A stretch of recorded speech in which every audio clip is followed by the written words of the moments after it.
Very good morning to all of you. आज के session में जो एनसीईआरटी है साइंस की, उसका क्लास नंबर जो क्लास 7 की एनसीईआरटी है उसके चैप्टर नंबर 7 को हम लोग देख रहे होंगे, जिसका हेडिंग है हीट ट्रांसफर।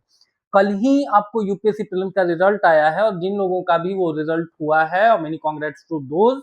और साथ साथ जिन बच्चों का नहीं हुआ है उनको बहुत डिसऑर्टेंड होने की जरूरत नहीं है, ये लाइफ का पार्ट्स एंड पार्सल है। मेहनत करते रहिए। अगर इस बार सेलेक्ट नहीं हुए, अगले बार उसी स्टडी मटेरियल को, उसी एनसीईआरटी को अलग एक प्रोस्पेक्टिव में पढ़िए। आई एम क्वाइट श्योर कि अगली बार आप लोग सेलेक्ट हो रहे होंगे। आप लोगों में से किन्हीं का भी अगर रिजल्ट हो रखा है ना, तो इसी वीडियो के नीचे एक बार कमेंट कर देंगे ना, मेरे पास कुछ बहुत कॉन्साइज मटेरियल पड़ा हुआ है, वो हम आपको प्रोवाइड करवा देंगे। And I am quite hopeful कि वो मटेरियल आपके मेंस आंसर राइटिंग के लिए क्वाइट हेल्पफुल हो सकता है, क्वाइट हैंडी हो सकता है। तो एनसीईआरटी साइंस क्लास 7 की चैप्टर नंबर 7 हीट ट्रांसफर, इसके पहले के जो वीडियोस हैं उनको भी एक बार जाकर के आप देखेंगे। आइए देखते हैं कि कौन कौन से इसके वो इंपॉर्टेंट एस्पेक्ट्स हैं जो एग्जाम में आपसे पूछे जा सकते हैं। ठीक है, थोड़ा इसको बड़ा कर देते हैं। पहला चीज देखिए क्या लिख रखा है कि केरला जो है ना वो इक्वेटर के पास है। When we will be comparing it with Sikkim, Sikkim के मुकाबले केरला क्या है कि आपको इक्वेटर के पास है, इक्वेटर में ज्यादा आपको गर्मी पड़ता है, ये हम लोगों को पता है। और दूसरा, वहां पर लॉन्ग कोस्ट लाइन है which result in warmer and more humid weather conditions. ठीक है, अब इसका क्या मतलब है? इक्वेटर के पास अगर आप होंगे, मैप में जाकर के एक बार देखेंगे केरला आपको कहाँ मिलेगा, सिक्किम ऊपर को मिलेगा, वो नॉर्थ इंडिया का पार्ट हुआ, और केरला आपको साउथ इंडिया। तो इक्वेटर के पास जहां पे भी ज्यादा आपको, इक्वेटर के पास जो जगह है वहां ज्यादा गर्मी पड़ेगी, एक कॉन्सेप्ट। दूसरा कॉन्सेप्ट ये क्यों लिखा हुआ है कि लॉन्ग कोस्ट लाइन के कारण भी वार्मर और मोर ह्यूमिड वेदर कंडीशन देखने को मिलता है। अब इसमें देखिए क्या ट्रिक इन्वॉल्व है, उस पर बात करते हैं। कोस्ट लाइन होने का मतलब कि वो ओशन से, सी से कनेक्टेड जगह होगी, पहला चीज। और जो भी जगह कोस्टल एरियाज के होंगे वहां पर रिलेटिव ह्यूमिडिटी जो है ना, रिलेटिव ह्यूमिडिटी, जिसको हिंदी में सापेक्षिक आर्द्रता बोलते हैं, वो ज्यादा होगा।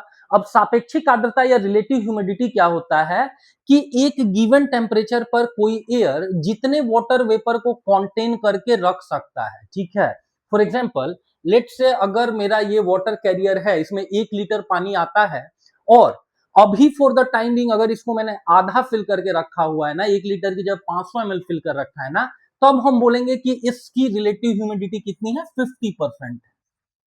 कहने का मतलब कि मैक्सिमम स्टोरेज कैपेसिटी का फॉर द टाइम बीइंग कितना आपको यहां पर स्टोर्ड है, that is your relative humidity. इस कॉन्सेप्ट को समझेंगे। अब इस वाटर बोतल को एक बार रख देते हैं। अब देखिए ये कैसे काम करता है जगहों को वार्मर बनाने में। रिलेटिव ह्यूमिडिटी ज्यादा होना, दैट मीन्स कि वहां के एटमॉस्फेयर में ज्यादा वाटर वेपर है, तो आप इस लाइन को जस्टिफाई कर देंगे कि वो जगह फिर ह्यूमिड होगा, ह्यूमिड वेदर कंडीशन होंगे, वहां पर आपको पसीना भी होगा ना, तो जल्दी सूखेगा नहीं, आपको हमेशा अनइजीनेस लगेगा। क्यों नहीं? बिकॉज इसी 1 लीटर के वाटर बोतल में हम चाह करके भी ना 1.2 लीटर वाटर को इंसर्ट नहीं कर सकते हैं। तो 85-90% रिलेटिव ह्यूमिडिटी आपको साउथ इंडिया में देखने को मिलेगा, कोस्टल एरियाज में। इसका मतलब कि 90% जितना फुल स्टोरेज है उसका फॉर द टाइम बिंग वहां पर ऑलरेडी एटमॉस्फेयर में है, तो अब उसमें कितना वाटर वेपर और डालेंगे। जबकि नॉर्थ इंडिया में व्हेन इट कम्स, तो आपको देखेंगे कि रिलेटिव ह्यूमिडिटी अगर कम होगा 5 से 10% होगा। पहला कॉन्सेप्ट। दूसरा कॉन्सेप्ट जानेंगे कि जो वाटर वेपर होता है ना, वाटर वेपर, ये ग्रीन हाउस गैसेज में आता है।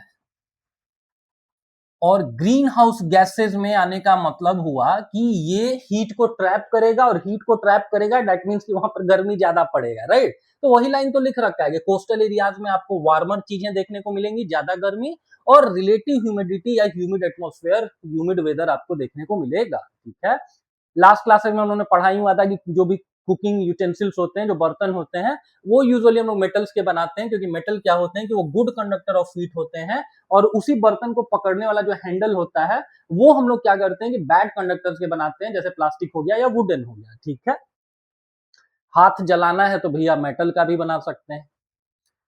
अगले में देखिए हीट ट्रांसफर। अब हीट के बारे में एक बेसिक कॉन्सेप्ट ये समझेंगे ना कि एक सिस्टम से एनर्जी ट्रांसफर को हम लोग बोलते हैं, एक सिस्टम से दूसरे सिस्टम की तरफ अगर एनर्जी ट्रांसफर हो रहा है तो that is called your heat. पहला कॉन्सेप्ट। एक सिस्टम ए है, यहां से बी के तरफ अगर आप एनर्जी का ट्रांसफर कर पा रहे हैं तो that is called your heat, पहला चीज, ठीक है। इसको मेजर किस में करते हैं, तो इसका जो एस आई यूनिट होता है वो जूल होता है। इसको कैलोरी में भी मेजर करते हैं, और एक कैलोरी इक्विवेलेंट टू होता है कितना, इक्विवेलेंट टू होता है 4.2 जूल के बराबर, ठीक है। तो एक कैलोरी मतलब 4.2 जूल, ये एग्जाम में पूछते हैं। हाउएवर ये भी ध्यान रखेंगे कि इसका जो एस आई यूनिट होता है that is joule and not calorie, तो इस चीज को फटाफट नोट डाउन कर लेंगे, ठीक है। अगला देखते हैं, अगला क्या लिख रखा है इस पेज पे आपके एग्जामिनेशन के हिसाब से, और कुछ भी नहीं लिख रखा है, ठीक है। अब देखिए हीट ट्रांसफर के बिना, और हीट ट्रांसफर देखिए मदर नेचर ने हम लोगों के लिए कुछ नियम तय कर रखे हैं, उसमें से एक हीट ट्रांसफर भी है। हीट ट्रांसफर हमेशा हॉटर बॉडी से कोल्डर बॉडी की तरफ जा रहा होगा, और हॉटनेस और कोल्डनेस का जो एक पैरामीटर होता है, कैसे हम लोग जानते हैं कि ये हॉटर बॉडी है, ये कोल्डर बॉडी है। पहला चीज तो ये रिलेटिव चीजें हैं। अगर आपको लगता है कि आप में बहुत गर्मी है, सूर्य के सामने एक बार खड़े हो जाइए, आपका सारा गर्मी उतर जाएगा, ठीक है। तो कहने का मतलब कि ये रिलेटिव आपको क्या होता है, चीजें होती हैं, हॉटनेस या कोल्डनेस। इसको मेजर करते हैं, तीन पैरामीटर्स होते हैं, एक होता है केल्विन, दूसरा होता है डिग्री सेल्सियस, और तीसरा होता है फारेनहाइट, ठीक है, फारेनहाइट। केल्विन में क्या होता है ना कि वाटर जो है ना, जैसे डिग्री सेल्सियस में चले जाइए तो 0 डिग्री सेल्सियस पे वाटर क्या करता है, फ्रीज कर जाता है, और 100 डिग्री सेल्सियस पे वो बॉईल कर जाता है, ठीक है। 0 डिग्री सेल्सियस पे फ्रीज, और फ्रीज मतलब हुआ कि भाई वो आपको आइस में कन्वर्ट हो जा रहा है। When it comes to Fahrenheit, तो ये जो चीजें हैं वो 32 फारेनहाइट से लेकर के 212 फारेनहाइट तक चलती हैं। मतलब 32 फारेनहाइट जो टेम्परेचर है वो होता है 0 डिग्री सेल्सियस के इक्विवेलेंट, और 100 डिग्री सेल्सियस जिस पे बॉईल करता है उसके इक्विवेलेंट होता है 212 फारेनहाइट। इस चीज को एक नोट डाउन करेंगे।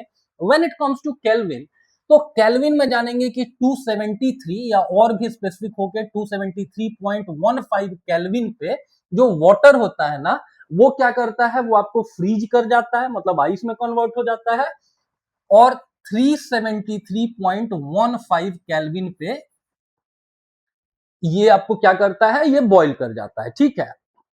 तो इससे एक बेसिक अंडरस्टैंडिंग मिल रहा है कि भैया हो सकता है कि स्टार्टिंग पॉइंट और एंडिंग पॉइंट दोनों का अलग हो केल्विन और डिग्री सेल्सियस में, लेकिन यहां भी 0 से 100 डिग्री, और यहाँ 273 से लेकर के 373, तो बीच का अंतर कितना है, 100 है, ठीक है। एक और ट्रिकी क्वेश्चन पूछते हैं। एक टेम्परेचर होता है जिसको बोलते हैं absolute zero temperature. Absolute zero temperature किस टेम्परेचर को बोलते हैं, तो 0 केल्विन या -273.15 डिग्री सेल्सियस को बोलते हैं आपको एब्सोल्यूट जीरो टेम्परेचर, और इससे कम टेम्परेचर पॉसिबल ही नहीं हो सकता है। तो मिनिमम पॉसिबल टेम्परेचर एग्जाम में पूछे उसी को बोलते हैं एब्सोल्यूट जीरो टेम्परेचर। उसमें माना जाता है कि किसी भी सिस्टम का जो इंटरनल एनर्जी है दैट टेंड्स टू जीरो, और फिर उस पे आपको टेम्परेचर उससे लोअर टेम्परेचर नहीं हो सकता है, ठीक है। क्यों नहीं हो सकता है, मेरे पर्स में अब पैसा ही नहीं बचा हुआ है, तो उससे ज्यादा पैसा क्या निकालेंगे, ठीक है। तो इंटरनल एनर्जी अगर जीरो है तो अब वो निगेटिव में एनर्जी वगैरह नहीं होता है, दैट्स द एग्जैक्ट रीजन कि मिनिमम जो टेम्परेचर पॉसिबल है वो 0 केल्विन, या इसी को डिग्री सेल्सियस में -273.15 डिग्री सेल्सियस, ठीक है। And that's the exact reason कि कॉम्पिटिटिव एग्जाम में एनसीईआरटी से भी 50-60% क्वेश्चन, उसके अतिरिक्त भी कॉन्सेप्ट से क्वेश्चन पूछे जाते हैं, और हमारा प्रयास है कि भाई इन सारी चीजों को आपके लिए हम लोग कवर अप कर दें। अगला देखिए, तो हीट ट्रांसफर का तरीका, तीन तरीके होते हैं, उसमें से एक तरीका होता है कंडक्शन, ठीक है। कंडक्शन में क्या होता है, जैसे मेटालिक स्ट्रिप में एक जगह पर अगर आप आग लगाएंगे ना, तो ग्रेजुअली हीट का ट्रांसफर हो जाएगा, जो उसका दूसरा एंड होगा जो डायरेक्ट हीट के कांटेक्ट में नहीं होगा वहां पर भी, ठीक है। वही लिख रखा है, transfer of heat takes place from the hot end, जहां पे आपने आग जला रखा है, टू द कोल्डर एंड, ठीक है। इसको हम लोग, इस प्रोसेस को क्या बोलते हैं, इस प्रोसेस को कंडक्शन बोलते हैं। अच्छा, मेटालिक चीजों में ये होता है, तो मेटल क्या होता है, वो फ्लूइड तो नहीं होता है ना, वो गैस नहीं होता है, वो लिक्विड नहीं होता है, वो सॉलिड होता है, ठीक है। हालांकि लिक्विड स्टेट में आने वाला मरकरी होता है, वो भी हम लोगों ने देखा हुआ है, बट उस फैक्ट को यहाँ छोड़ देते हैं। तो जो सॉलिड सब्सटेंसेस होते हैं ना, उसमें हीट ट्रांसफर का जो मैकेनिज्म होगा वो क्या होगा, कंडक्शन होगा, ठीक है। अगला चीज देखेंगे कि इसमें क्या हो रहा है ना कि पार्टिकल जो जहां पे आग लगाई गई है वो हीटेड होगा, वो हीट को पास ऑन कर देगा अपने नेबर जो भी उसके मॉलिक्यूल्स होंगे वहां तक, and so on and so on.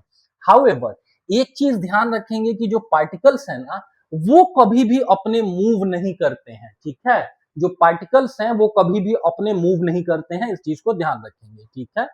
Example में जैसे मेटेलिक चीज है जो कि गुड कंडक्टर मानी जाती है उसको एक बार नोट डाउन कर लेंगे। और सोलिड्स में माना जाता है कि जो सोलिड सब्सटेंसेस होते हैं उनमें जो हीट ट्रांसफर होता है वो इसी कंडक्शन के मैकेनिज्म के द्वारा होता है, ठीक है। अगला देखिए, ग्लास हो गया, वुड हो गया, ऐसी चीजें क्या होती है ना कि हीट को अपने थ्रू पास नहीं करने देती हैं। इनको हम लोग बैड कंडक्टर या पुअर कंडक्टर बोलते हैं या इंसुलेटर बोलते हैं। और ये क्या होते हैं कि ये पुअर कंडक्टर होते हैं हीट के, मतलब अपने थ्रू ये हीट को पास नहीं करने देते हैं, ठीक है।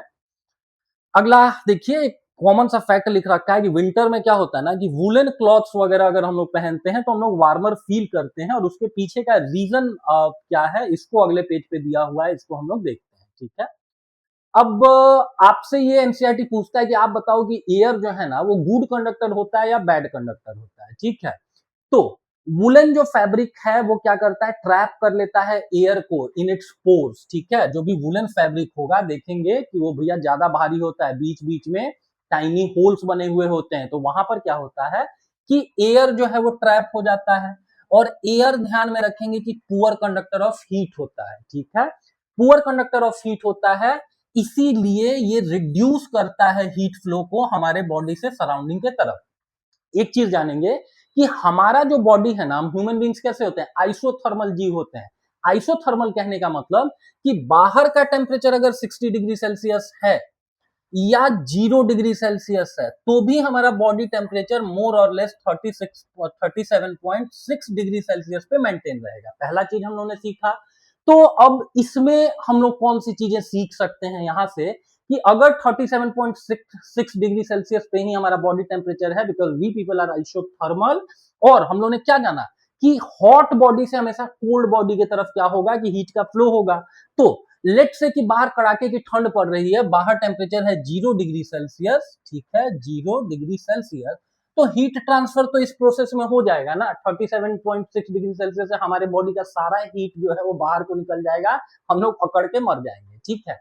लेकिन अगर आपने बीच में किसी बैड कंडक्टर को प्लेस कर दिया जैसे कि एयर हो गया, तो एयर अपने थ्रू क्या करेगा, हीट को ट्रांसफर ही नहीं होने देगा, and that's the exact reason कि वुलन क्लॉथ्स अगर हम लोग पहनते हैं तो ऐसी चीजें होती हैं, ठीक है। Similarly, air trapped between the layers of clothing acts as a poor conductor of heat and keeps us warm, ठीक है। इसीलिए एक और कॉन्सेप्ट जानेंगे कि अगर एक मोटा सा आपने कंबल ओढ़ रखा है और फिर भी आपको ठंड लग रही है, ठीक है, तो बेटर है कि उसी चौड़ाई का, उसी मोटाई का दो पतला पतला कंबल यूज कर लीजिए। आप देखेंगे कि आपको ज्यादा ठंड से राहत मिल रहा है।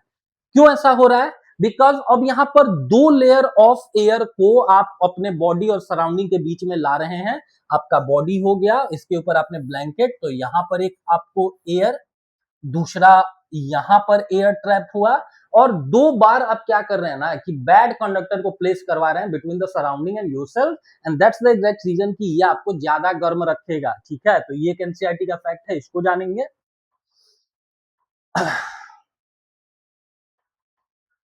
ठीक है, इस कॉन्सेप्ट को जानेंगे कि दो ब्लैंकेट यूज करना, दो पतले ब्लैंकेट यूज करना ज्यादा प्रीफर आपको करना चाहिए एक मोटे ब्लैंकेट के मुकाबले, बिकॉज दो लेयर ऑफ एयर आप क्या कर दे रहे हैं, ट्रैप कर दे रहे हैं, ठीक है। सिमिलरली अगर हिमालयन रीजन में आप चले जाएंगे तो वहां पर क्या होगा कि हाउसेस जो बनाए जाते हैं ना वो इस तरीके से बनाए जाते हैं कि वो गर्म रहे ड्यूरिंग द विंटर्स, ठीक है। होता क्या है हिमालयन रीजन में, जैसे जैसे एल्टीट्यूड बढ़ता है 165 मीटर, अगर आप धरती के सरफेस से ऊपर की तरफ जाते हैं तो 1 डिग्री सेल्सियस टेम्परेचर क्या होता है, ऐसे ही कम हो जाता है। और यही रीजन है कि लेट से प्लेन एरियाज में, गैंजेटिक प्लेन में अगर 30 डिग्री सेल्सियस भी टेम्परेचर है ना, और मोटे तौर पर 5 किलोमीटर 5000 मीटर की ऊंचाई पर आप चले जाएंगे ना, तो मोटे तौर पर आप देखेंगे कि वो जो टेम्परेचर होगा 30 डिग्री सेल्सियस वो घट के 0 डिग्री सेल्सियस हो रहा होगा, वहां पर बर्फ जमी हुई होगी, ठीक है। और हिमालयाज की ऊंचाई कितनी है, माउंट एवरेस्ट 8848 है, ठीक है। तो हिमालयन रीजन में ठंड से बचना एक समस्या, इसके लिए वो लोग क्या करते हैं कि वुडन लेयर्स को यूज कर लेते हैं घर बनाने के लिए, साथ साथ काऊ डंग को यूज कर लेते हैं, गोबर को यूज कर लेते हैं और मड को यूज कर लेते हैं, ठीक है। अब ये चीजें क्या होती हैं, ये चीजें आपको पुअर कंडक्टर ऑफ हीट है, और इसका मतलब कि जो घर के अंदर का हीट है उस लॉस को ये लोग क्या कर देते हैं, बचा देते हैं, और हमारा जो घर रहेगा वो आपको वार्मर रहेगा, ठीक है। तो इस एक कॉन्सेप्ट को भी जानेंगे। अगला जानेंगे कि houses with outer walls that are constructed using hollow bricks, certain areas में हॉलो ब्रिक्स को भी यूज किया जाता है, ठीक है। उससे फायदा क्या होगा कि वो जो घर होगा वो वार्म रहेगा विंटर में और कूल रहेगा समर में। हॉलो ब्रिक्स के बीच का जो खाली गैप है उसमें एयर ट्रैप होगा, और सेम कॉन्सेप्ट एप्लीकेबल होगा कि जो एयर है वो आपको पुअर कंडक्टर ऑफ हीट है, ठीक है। तो इन दोनों कॉन्सेप्ट को जानेंगे, ये भी आपसे एग्जाम में पूछे जा सकते हैं। अगले कॉन्सेप्ट को देखेंगे। अगला अब हीट ट्रांसफर का एक दूसरा तरीका ये लोग सिखा रहे हैं, एक दूसरा तरीका सिखा रहे हैं which is called convection. Convection कहां पर देखने को मिलता है, फ्लूइड्स में देखने को मिलता है, ठीक है। और ये क्या होता है इसको आगे इन्होंने एक्सप्लेन किया हुआ है, उसको एक बार हम लोग देखते हैं। फॉर एग्जाम्पल केतली में हम लोग चाय वाय गर्म करते हैं तो देखते हैं ना, अगर वो ट्रांसपेरेंट अगर आपके पास बर्तन है तो देखेंगे कि वाटर जैसे जैसे गर्म हो रहा है वो ऊपर की तरफ जा रहा है, और जो भी चीजें ठंडी होती हैं उनमें क्या होता है, एक टेम्परेचर बढ़ने के साथ एक्सपेंशन होता है, जिसको बोलते हैं नया वाला V equal to V not 1 plus gamma del T, और किसी लेंथ में इनहेंसमेंट होता है L equal to L not 1 plus alpha del T. मतलब आप देखेंगे कि किसी भी फ्लाईओवर्स के बीच में ना दो अगर स्ट्रिप्स बिछाए गए ना तो सर्टेन गैप छोड़ा जाता है। क्यों गैप छोड़ा जाता है, बिकॉज गर्मियों में क्या होगा कि थर्मल एक्सपेंशन होगा, और अगर दोनों साइड से स्ट्रिप ज्यादा एक्सपेंड कर गया तो पता चला कि एक दूसरे के ऊपर चढ़ जाएगा, वो एक दूसरे के ऊपर चढ़ेगा, मतलब जो भी आपका स्ट्रक्चर है ब्रिज वगैरह वो फ्रेजाइल हो जाएगा, वो टूटने लगेगा, ठीक है। तो सेम थिंग यहां पर एप्लीकेबल है, उस चीज को एक बार देखते हैं, ठीक है। कैसे एप्लीकेबल है, बिकॉज देखिए वॉल्यूम क्या हो रहा है, टेम्परेचर बढ़ने से आपका ज्यादा हो रहा है, ठीक है।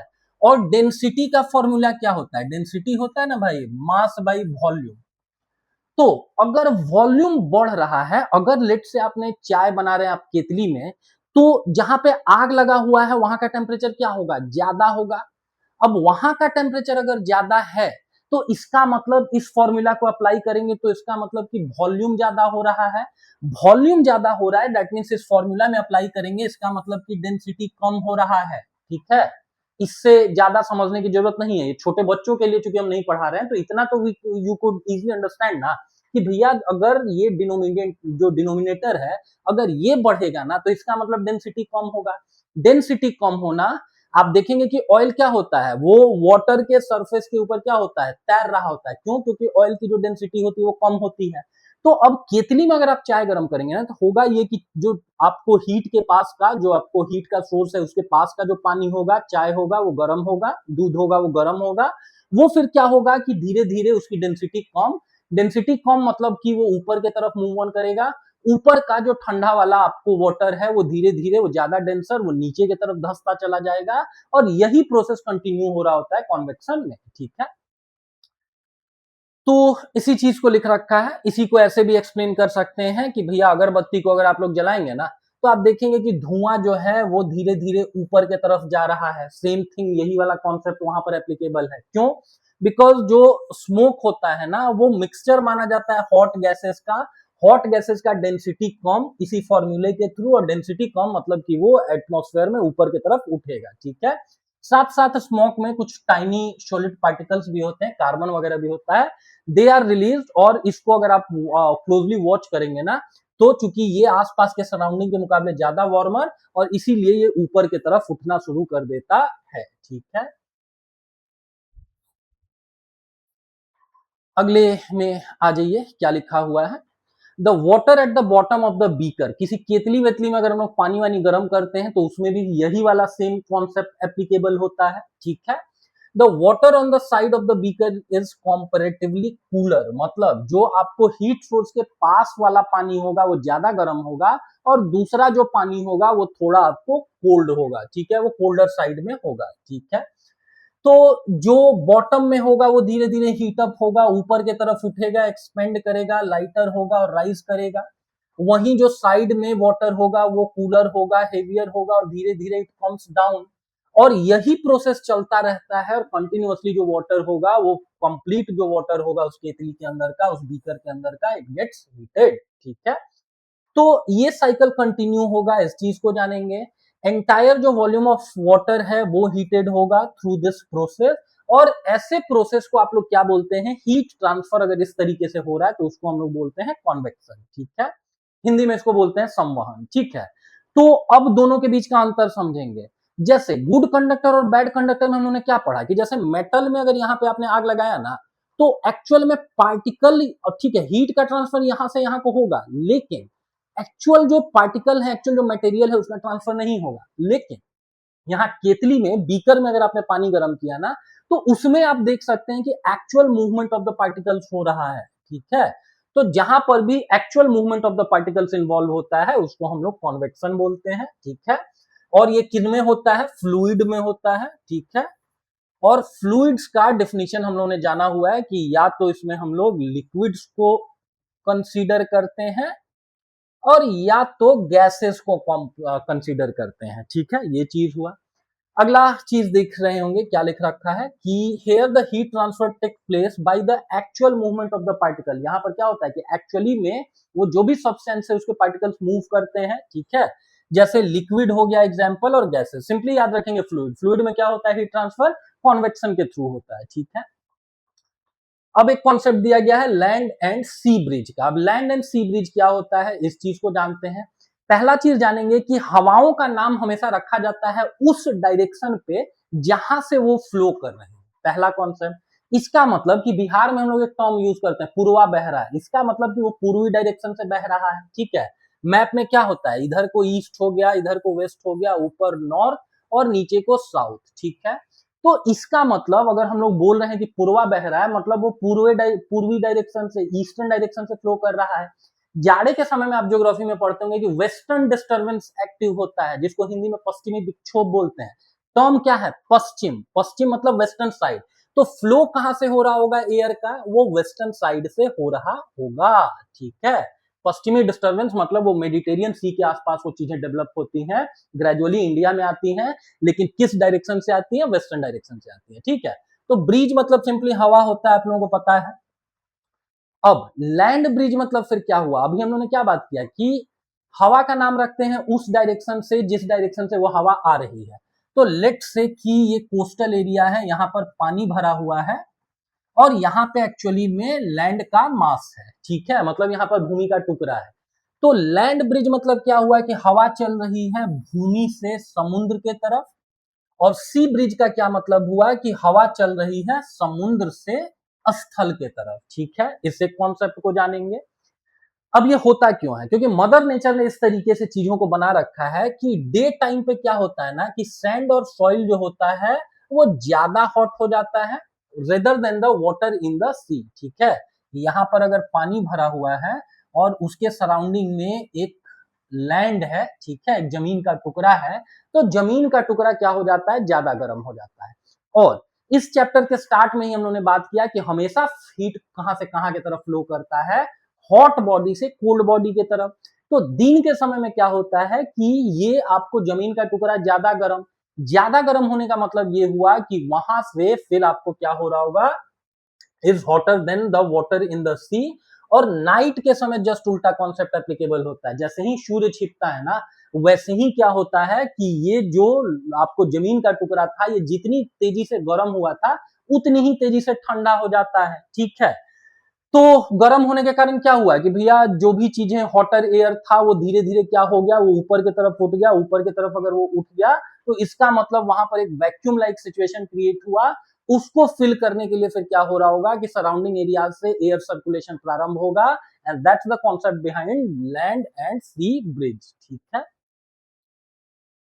तो वही लिख रखा है कि सॉइल क्या होता है, दिन के समय में वो ज्यादा तेजी से गर्म होता है, साथ साथ रात के समय में ये ज्यादा तेजी से कूल डाउन भी करता है। ठीक है, तो people living in the coastal areas क्या एक्सपीरियंस करते हैं, जिसको हम लोग सी ब्रिज या आपको लैंड ब्रिज कहते हैं, and interesting phenomenon coastal areas के लोग इस चीज को ये फील करते हैं। ये क्या होता है कि heating and cooling of the land, ज्यादा जल्दी से लैंड क्या करता है, वो वाटर के मुकाबले जल्दी से गर्म और जल्दी से ठंडा, ठीक है। और दिन के समय क्या हो रहा है कि जमीन तेजी से गर्म, इसके कारण जो वार्म एयर होती है, जमीन गर्म मतलब उससे जो लगा हुआ एयर है वो गर्म, और ये जो गर्म एयर है इसका चूंकि डेंसिटी कम हो जाता है तो ये धीरे धीरे राइज कर जाता है, ठीक है।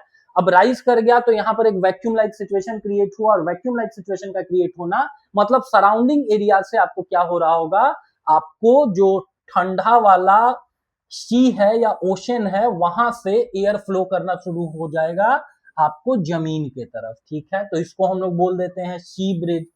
किस समय ये होता है, तो ये दिन के समय होता है, डे लाइट में आपको देखने को मिलेगा।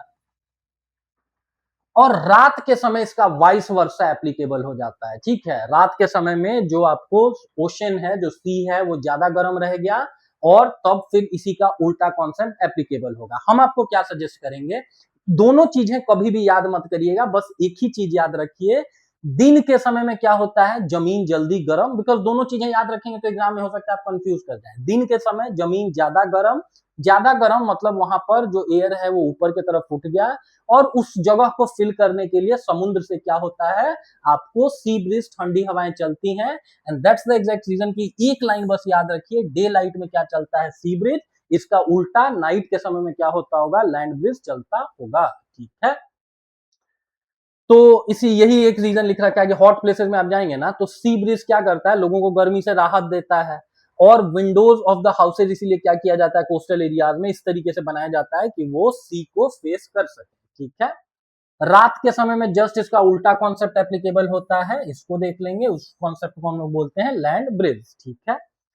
और याद हमेशा एक ही चीज रखेंगे, ठीक है, या तो ये याद रखिए कि रात के समय में लैंड ब्रिज, और या तो ये याद रखिए कि दिन के समय में सी ब्रिज, ठीक है। तो इस चीज को जानेंगे, इसका मतलब कि जो सी शोर, जो आपको समुद्री किनारे में रहने वाले लोग हैं ना, वो विंड के डायरेक्शन में रिवर्स ऑर्डर को एक तरीके से विजुअलाइज करते होंगे during the day time and night time. तो अभी तक हम लोगों ने कंडक्शन जाना, कंडक्शन में क्या हो रहा है कि भैया कोई सा भी एक्चुअल में मटेरियल का आपको रिप्लेसमेंट नहीं हो रहा है, ट्रांसपोर्टेशन नहीं हो रहा है, जबकि कन्वेक्शन में हो रहा है। किनका, सोलिड का नहीं, फ्लूइड का, फ्लूइड मतलब गैसेस और लिक्विड।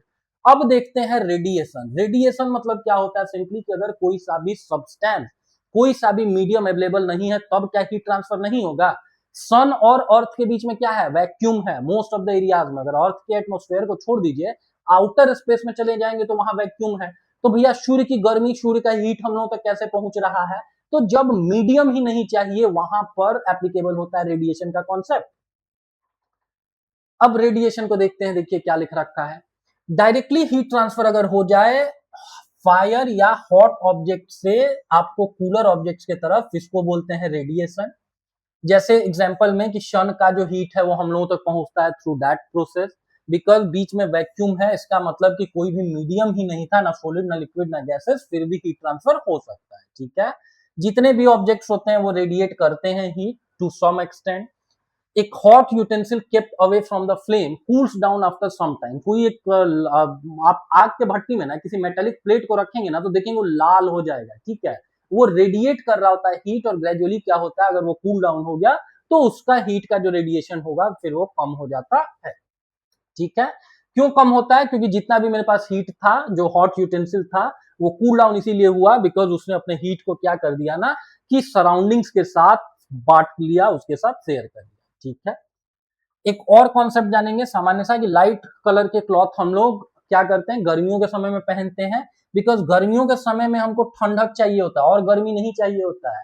और जो लाइट कलर्ड के क्लॉथ्स होते हैं उनके ऊपर जो भी हीट फॉल करता है, मोस्ट ऑफ देम को वो क्या कर देता है, रिफ्लेक्ट बैक कर देता है, ठीक है। Vice versa is also applicable. ठंड के समय में हमको गर्मी चाहिए तो डार्क सर्फेसेस में, इसीलिए इसको डार्क कलर से हम हाईलाइट करवाए हैं, डार्क जो सर्फेसेस होंगे उन पे क्या होगा कि वो एब्जॉर्ब करेंगे हीट को, और वही तो हम लोगों को सर्दियों के समय में चाहिए होता है। तो सर्दियों के सीजन में हम लोगों को क्या प्रयास करना चाहिए कि हम ठंडे कपड़े पहने, और गर्मियों के समय में हम लोगों को क्या प्रयास करना चाहिए कि लाइट कलर के, लाइक व्हाइट कलर के कपड़े वगैरह अगर हम लोग पहने तो चीजें ज्यादा बेटर होंगी, ठीक है। अगला देखेंगे, बस नाम जानेंगे, इसके पीछे का कॉन्सेप्ट वगैरह नहीं। हिमालयन रीजन में आप चले जाएंगे ना, तो रूम हीटर या खाना बनाने के लिए एक इंस्ट्रूमेंट को यूज किया जाता है विच इज कॉल्ड बुखारी। ठीक है, आपसे एग्जाम में पूछेगा बुखारी क्या है, तो ये है आपको वहां का एक ट्रेडिशनल रूम हीटर है, या इवन इसको खाना वगैरह पकाने के लिए भी यूज किया जाता है, जैसा कि यहाँ पर आप देख सकते हैं। याद रखेंगे नाम बुखारी, हिमालयन रीजन, और वहां पे ये रूम हीटर या आपको खाना गर्म करने का एक मैकेनिज्म है। ठीक है, अगला देखिए क्या लिख रखा है कि जो वेट क्लॉथ्स होते हैं ना, वो जल्दी सूख जाते हैं, they dry faster on a sunny day. ठीक है, जब ज्यादा हीट सन के तरफ से हम लोगों को मिल रहा होता है, तो फिर वो जो वाटर वेपर हमारे कपड़ों में है, जो वाटर है वो वाटर वेपर बन के इवोपरेट कर जाता है, वाष्पीकरण हो जाता है, और हमारे कपड़े जल्दी सूख जाते हैं। ठीक है, तो इसका मतलब जितना सनी डे होगा उतना ही इवोपरेशन का रेट ज्यादा होगा, जितना ही बड़ा सरफेस होगा उतना ही इवोपरेशन का रेट ज्यादा होगा। इसीलिए घर में मम्मी बोलती हैं कि बाबू कपड़ा जो है उसको फैला करके तुमको क्या करना है कि डालना है, ये नहीं कि छत पे गए और सबको क्लोजली आप रख दिए, फिर शाम में जाकर के देख रहे हैं कि भैया धूप तो बहुत था लेकिन फिर भी मेरा कपड़ा सूखा नहीं, तो कैसे सूखेगा? आपको उसका जो सरफेस एरिया है उसको एक्सटेंड करना था, उसको फैलाना था। ठीक है, वही चीज लिख रखा है। तो सन एक इंपॉर्टेंट सा रोल प्ले करता है इवोपरेशन ऑफ वाटर में, beat from the cloth dryer on the line और from the water bodies like oceans and lakes. ठीक है, तो ओशन और लेक से भी वाटर क्या करता है, इवोपरेट होता है due to the presence of heat as given by the sun. Water cycle एक चीज देखेंगे, आप लोगों को पता ही है कि मदर अर्थ के ऊपर लाइफ के लिए water is such a essential fluid. तो लिक्विड के तौर पर अगर आपको चाहिए तो ओशन, रिवर्स, लेक्स वगैरह में चले जाएंगे। सोलिड चाहिए तो अभी हम लोगों ने क्या बात किया कि 165 मीटर ऊपर जैसे ही आप जाएंगे, एल्टीट्यूड आप इंक्रीज करेंगे, वैसे ही 1 डिग्री सेल्सियस क्या होगा, टेम्परेचर कम हो जाएगा। मतलब मोटे तौर पर 5000 मीटर की ऊंचाई पर अगर आप चले गए, तो टेम्परेचर अगर नीचे प्लेन एरिया में 30 डिग्री है तो यहाँ पर आपको 0 डिग्री, और हम लोगों ने अभी क्या पढ़ा कि 0 डिग्री पे वाटर क्या होता है, फ्रीज कर जाता है आइस में। ठीक है, याद रखेंगे ना कि किलीमंजारो हो गया, माउंट कीनिया हो गया, ये इक्वेटर के पास है, लेकिन 5000 के आसपास उनका चूंकि आपको एल्टीट्यूड है, हाइट है, इसीलिए उनके टॉप पे गर्मियों के समय में भी क्या होता है, बर्फ जमा हुआ होता है वो इक्वेटर पे, लेकिन टॉप पे क्या है, गर्मियों में भी बर्फ जमा हुआ है due to this very concept. ठीक है, तो सोलिड चाहिए मतलब आइस चाहिए तो आइस शीट्स चले जाइए, अटलांटिक मतलब नॉर्थ पोल साउथ पोल पे चले जाइए, या हिमालयन रीजन में ग्लेशियर्स वगैरह पे चले जाइए, माउंटेन्स में। ठीक है, समर के समय में क्या होता है, ठीक है, और वाटर और गैसियस फॉर्म में कैसे मिलता है, वाटर वेपर होता है। ठीक है, अर्थ के एटमॉस्फेयर में पाया जाता है वाटर एज वाटर वेपर। अभी हम लोगों ने बात किया कि भैया ये ग्रीन हाउस गैसेज होता है, ग्रीन हाउस गैसेज मतलब अर्थ जिस हीट को रेडिएट करती है उसको ये क्या करता है, स्टोर करता है। इसका और ये भी चीज जानेंगे कि इक्वेटर पर अगर ये अर्थ है, ठीक है, मेरी थोड़ी ड्राइंग अच्छी नहीं है, ठीक है, ऐसा तो अर्थ नहीं दिखता है लेकिन मान लीजिए, तो वहां पर जो आपको वाटर वेपर है इक्वेटर पे वो अप्रोक्सीमेटली 4% के पास आसपास है, और जब आप पोलर रीजन पे चले जाएंगे तो वो 0% के आसपास देखने को मिलता है। ठीक है, 0%, 0.1%। क्यों ऐसा? बिकॉज अभी हम लोगों ने देखा कि जितना ही आपको सन के तरफ से हीट मिलेगा उतना ही इवोपरेशन होगा। पोलर रीजन में क्या होता है, सूर्य की किरणें कभी हमेशा टिल्टेड पड़ती हैं, डायरेक्ट सनलाइट वहां पर नहीं पड़ता है।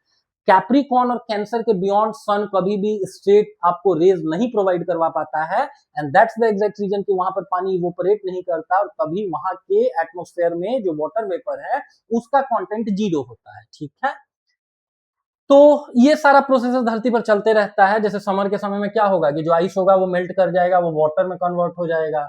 फिर गर्मियों में क्या होगा कि भैया इसी ओशन से वेपराइज होंगी चीजें, वेपराइज होंगी, फिर वो क्या होगा कि भैया वो जा करके जब हिमालयन रीजन में, हाई एल्टीट्यूड वाले रीजन में वो वाटर अगर आपको रेनफॉल होगा तो वहां पर फिर ग्लेशियर्स वगैरह का फॉर्मेशन होगा, और इस पूरे प्रोसेस को हम लोग क्या बोलते हैं, इस पूरे प्रोसेस को हम लोग बोलते हैं योर वाटर साइकिल। ठीक है, तो क्या हुआ कि यहाँ पे इवोपरेशन हो रहा है। ठीक है, जो आपको वाटर बॉडी है यहाँ से जलवाष्प जो है, चूंकि वो वाष्पीकरण होकर के आसमान में गया, आसमान में संघनन की प्रक्रिया हुई, कंडेंसेशन हुआ, इसके कारण बादल बने, बादल के कारण वर्षा हुई जिसको इंग्लिश में प्रेसिपिटेशन बोलते हैं।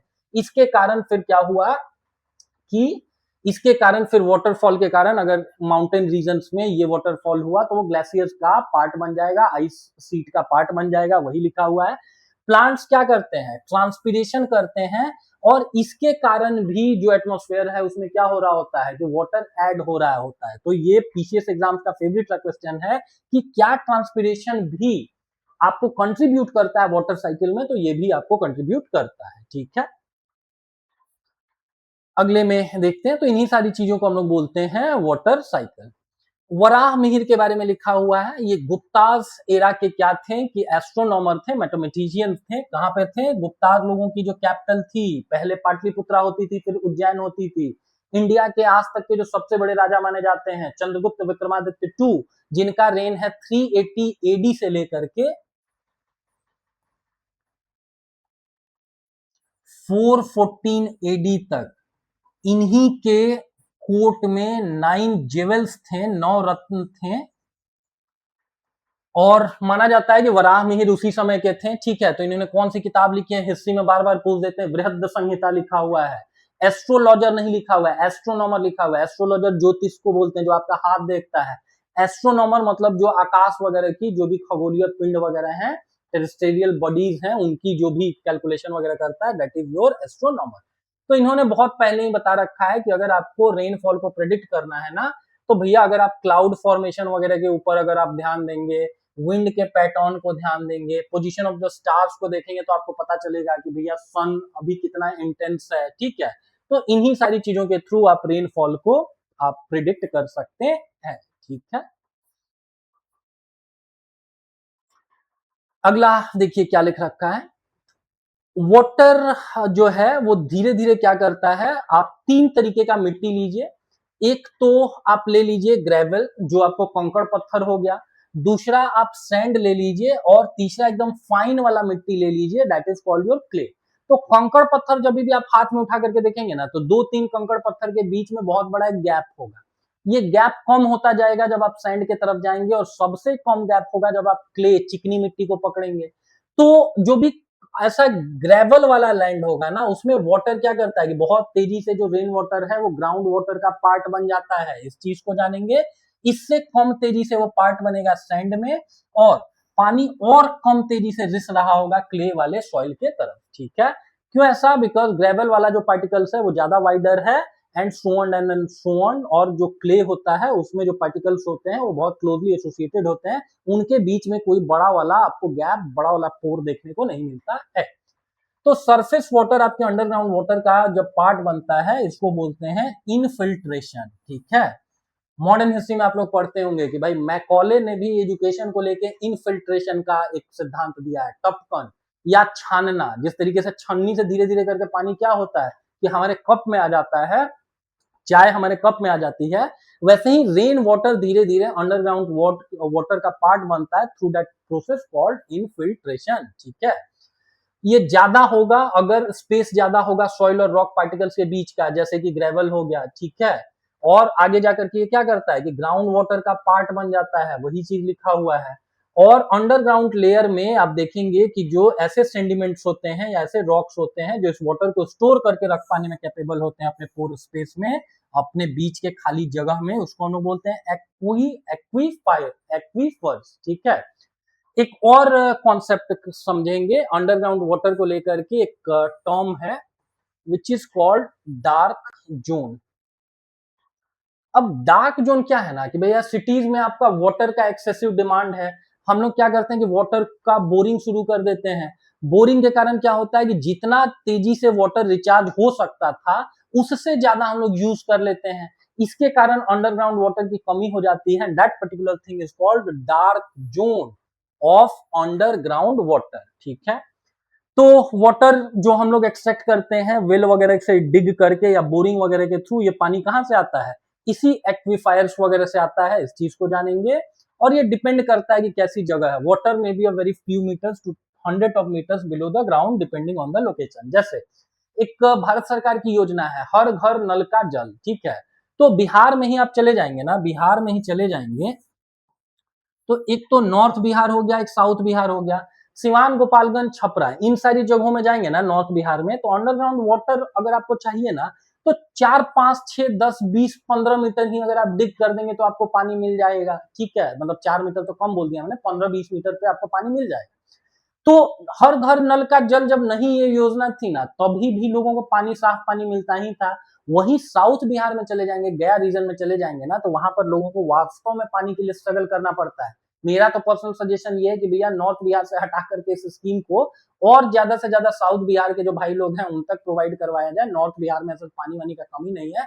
ये योजना आपके गांव में भी अगर लगा हुआ होगा ना, तो आप देखेंगे कि वो जो भी वाटर सोर्स है उसको यूज वगैरह नहीं करता है, जबकि साउथ बिहार में वास्तव में वाटर की स्कैरसिटी है, उसकी कमी है। ठीक है, तो ग्राउंड वाटर जो है वो अनलिमिटेड तो है नहीं, वो इनफिल्ट्रेशन पे डिपेंड करेगा कि कितना रेन वाटर हुआ और कितना वो वास्तव में अंडरग्राउंड वाटर का पार्ट बन पाया। अगर पॉपुलेशन हम लोग बहुत ज्यादा बढ़ाएंगे तो इसका मतलब वाटर एक्सट्रैक्शन ज्यादा होगा, वाटर को हम लोग ज्यादा यूज कर रहे होंगे। ठीक है, अगला चीज की शहरों में कंक्रीट सरफेस है, वो कोई मिट्टी है ही नहीं। मिट्टी में ना हम लोग ने पढ़ा कि भैया कंकड़ होगा उसमें बहुत तेजी से पानी अंदर चला जाएगा, फिर सैंड होगा उसमें भी जाएगा और बहुत धीरे धीरे क्ले में जाएगा। तो अपने अगल बगल शहरी एरिया में देखिए हम लोगों ने कहीं पे भी ना आपको बैरन लैंड छोड़ा ही नहीं है, खाली जगह छोड़ा ही नहीं है। हर जगह कंक्रीट का स्ट्रक्चर बना रखा है, वो वाटर के लिए पोरस नहीं होता है, ट्रांसपेरेंट नहीं होता है। And that's the exact reason कि हमारा जो अंडरग्राउंड वाटर है वो कभी भी रिचार्ज ही नहीं हो पाता है और शहरों में आपको पानी वगैरह की कमी देखने को मिलती है। ठीक है, आपको अगर वाटर को कंजर्व करने के लिए लोकल कम्युनिटीज ने बहुत सारे तरीके अपना रखे हैं। जैसे लद्दाख में एक तरीका अपनाया जाता है जिनको बोला जाता है आइस स्तूपा। स्तूप मतलब क्या होता है, बौद्ध धर्म में अगर कोई बौद्ध धर्म के प्रोमिनेंट कोई बड़े बाबा मर गए या भगवान बुद्ध मरे हैं तो उनका जो समाधि स्थल है उसको बोलते हैं स्तूप। ठीक है, तो यहाँ पर लद्दाख में आइस स्तूपास को क्या किया जाता है, वाटर को कंजर्व करने के लिए इस्तेमाल में लाया जाता है। ठीक है, इस चैप्टर में इतनी ही सारी चीजें हैं, बहुत डिटेल में हम लोगों ने बात किया। केवल एनसीईआरटी नहीं देखा, अपार्ट फ्रॉम दैट और भी अगर कोई इंपॉर्टेंट चीजें हैं तो उनको भी हम लोगों ने देखा। And that's the exact reason कि मेरी इस मेहनत के लिए अगर आप इस वीडियो को देख रहे हैं तो एक बार लाइक शेयर और सब्सक्राइब कर देंगे अगर अभी तक आपने नहीं किया हुआ है। आपके फ्रेंड सर्किल में भी अगर कोई फ्रेंड है who are actually preparing for the competitive exam, then it's a humble request from my side कि एक बार उनके साथ वीडियो शेयर कर देंगे। Thanks for watching. हर हर महादेव।